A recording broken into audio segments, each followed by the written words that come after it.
സുഭിക്ഷം പദ്ധതിയിൽ ഇപ്പോൾ പ്രഭാത ഭക്ഷണ പരിപാടിയിൽ കുഞ്ചാക്കോ ബോബൻ സംസാരിക്കുന്നു. അതിലേക്ക് അതിനൊരു മാറ്റം വരണം. കുറ്റവാളികളെ വളർത്താനല്ല, കുറ്റമറ്റവർക്ക് ഏറ്റവും നല്ല സാഹചര്യങ്ങൾ ഒരുക്കാനായിട്ടാണ് ഏത് സർക്കാരും ശ്രമിക്കേണ്ടത്. അപ്പോൾ അതിന് ഈയൊരു ഭക്ഷ്യപദ്ധതി ഒരു വലിയൊരു ഉദാഹരണമാവട്ടെ, തുടക്കമാവട്ടെ, നല്ലൊരു തുടക്കമാവട്ടെ എന്ന് ആത്മാർത്ഥമായിട്ട് ആഗ്രഹിക്കുന്നു, പ്രാർത്ഥിക്കുന്നു.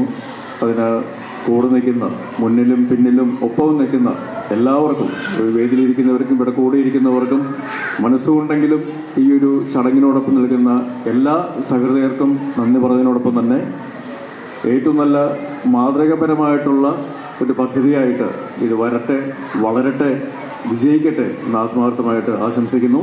കൂടുതലൊന്നും പറയുന്നില്ല. എന്നെക്കാൾ ഉപരി നിങ്ങളെല്ലാവരും, പ്രത്യേകിച്ച് ഇവിടുത്തെ കുട്ടികൾ വിശന്നിരിക്കുകയാണെന്ന് തോന്നുന്നു. അപ്പോൾ ഏറ്റവും നല്ല ഭക്ഷണം നിങ്ങൾ കൊടുക്കും എന്നുള്ള വിശ്വാസത്തിൽ, രുചി എന്ന് പറയുന്നത് വിശപ്പേറുന്നതോറും രുചി കൂടുമെന്നാണ് തോന്നുന്നത്. അപ്പോൾ ചെറിയൊരു ഒരു വൈകിയ വേളയാണെങ്കിൽ പോലും ആ ഭക്ഷണത്തിന് രുചി കൂടട്ടെ. അത് ഏറ്റവും നല്ല രീതി. നിങ്ങളൊക്കെയാണോ ഭക്ഷണം ഉണ്ടാക്കുന്നവർ? അല്ല, ടീച്ചേഴ്സാണ്. അടിപൊളി. അപ്പോൾ ഏറ്റവും നല്ല രീതിയിൽ കുട്ടികൾക്ക് ഏറ്റവും നല്ല ഭക്ഷണം കൊടുക്കുവാനായിട്ട് നിങ്ങൾക്ക് എല്ലാവർക്കും സാധിക്കട്ടെ എന്ന് പ്രാർത്ഥിക്കുന്നു, ആശംസിക്കുന്നു.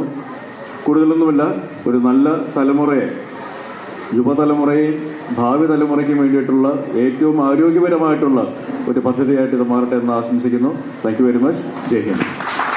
ബഹുമാനപ്പെട്ട ഉദ്ഘാടകൻ ശ്രീ കുഞ്ചാക്കോ ബോബന് സ്നേഹോപഹാരം നൽകുന്നതിന് വേണ്ടിയിട്ട് തൃക്കാക്കരയുടെ പ്രിയങ്കരിയെ സുഭിക്ഷം തൃക്കാക്കര പദ്ധതിയിൽ പ്രഭാത ഭക്ഷണ പരിപാടിയാണ്. അവിടെ കുഞ്ചാക്കോ ബോബൻ സംസാരിക്കുന്നതിൻ്റെ തത്സമയ സംപ്രേഷണമാണ് പ്രേക്ഷകർ കണ്ടത്.